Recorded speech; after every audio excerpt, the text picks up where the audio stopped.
don't need to have complex data, complex information, or complex geographic questions to make good maps. So there's an interesting thing that you can do when you go to casinos. If you're a spatial thinker, you can sort of map out what's going on within the casino. In fact, you can map out the slot machines, and you can learn patterns in terms of where there are slot machines that tend to be a little tighter versus slot machines that tend to be a little looser.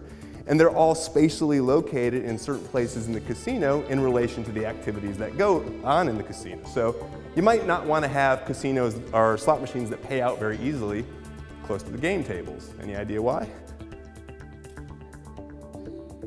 Yeah, you don't want to pull people away if they see folks winning, right? You don't want them to go to the slot machines, you want them to stay at the tables, right? So there's patterns in all sorts of places.